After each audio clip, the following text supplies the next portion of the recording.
कसे आहात? इंडियन रेसिपीजमध्ये तुमचे स्वागत आहे। आज आपण एक अंड्याची छान अशी रेसिपी करणार आहोत। ही रेसिपी करायला सोपी आहे, झटपट होणारी आहे आणि कमी साहित्यात होणारी ही रेसिपी आहे। या रेसिपीसाठी आपल्याला कमी साहित्य लागणार आहे, फक्त अंडा आहे जे की सगळ्यांच्याच घरात अवेलेबल असतं। या रेसिपीसाठी आपल्याला 3 ते 4 अंडी लागतात। जर तुमच्याकडे 3 ते 4 अंडी अवेलेबल नसतील, एखादा अंडा अवेलेबल असेल तेव्हा सुद्धा तुम्ही ही रेसिपी करू शकता। सगळ्यात पहिल्यांदा आपल्याला अंडी फोडून घ्यायची आहेत। एक एक करून तुम्हाला एका बाउलमध्ये ही अंडी फोडून घ्यायची आहेत। इथे मी बॉयलर कोंबडीची अंडी वापरलेली आहे, तुमच्याकडे जी अवेलेबल असतील तुम्ही ती वापरू शकता। व्हिडिओ आवडत असेल तर व्हिडिओ लाईक करा आणि जर तुम्ही चॅनलवर नवीन असाल तर चॅनलला सबस्क्राईब करा, जेणेकरून येणाऱ्या नवनवीन व्हिडिओचे अपडेट तुम्हाला लगेच मिळतील। आता इथे आपण 3 अंडी फोडून घेतलेली आहेत। ही मोठ्या साईजची अंडी मी वापरलेली आहेत। त्याच्यानंतर आपल्याला इथे चवीप्रमाणे मीठ घालायचं आहे। तुम्ही तुमच्या चवीनुसार घालू शकता, अर्धा ते 1 चमचा मीठ घालू शकता। त्याच्यानंतर आपल्याला इथे रेड चिली फ्लेक्स वापरायचे आहेत। अर्धा चमचा आपण रेड चिली फ्लेक्स वापरणार आहोत।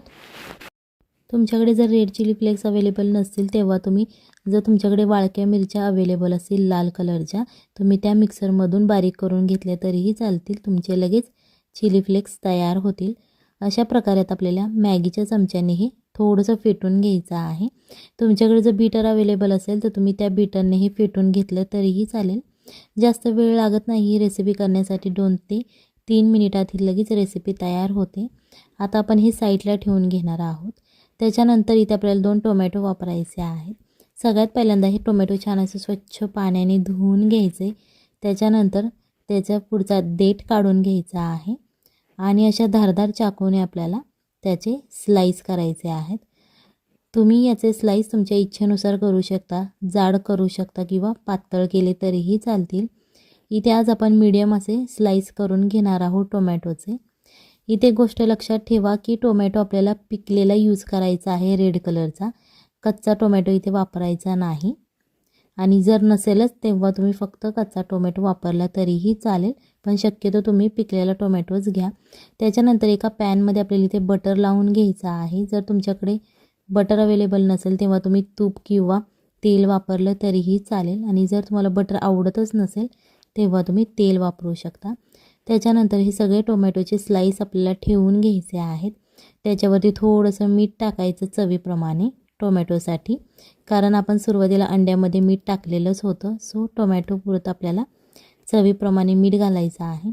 त्याच्यानंतर आपण जे टोमॅटो वरती आता आपल्याला हे मिक्सचर घालून घ्यायचं आहे। याच्यानंतर आपल्याला इथे चीज घ्यायचं आहे।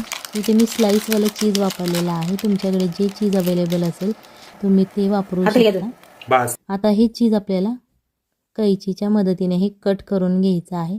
छोटे छोटे त्याचे स्लाइस करायचे आहेत, तुकडे करायचे आहेत आणि ते या सगळ्यावरती पसरवून घ्यायचे आहेत।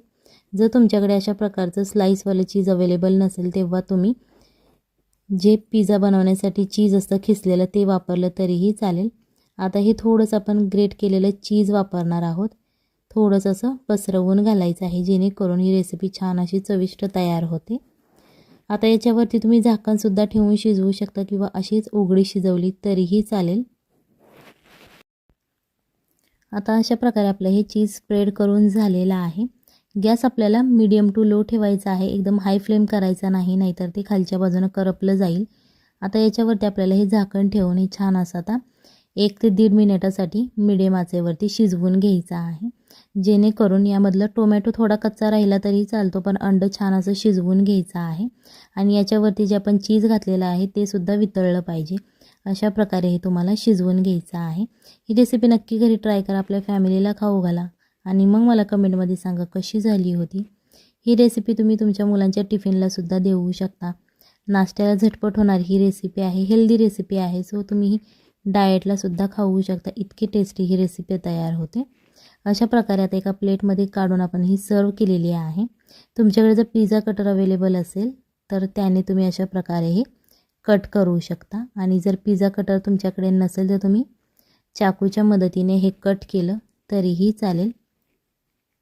हे तुम्ही चपातीबरोबर सुद्धा खाऊ शकता किंवा असंच कोरडं नाश्त्याला खाल्लं तरीही चालेल।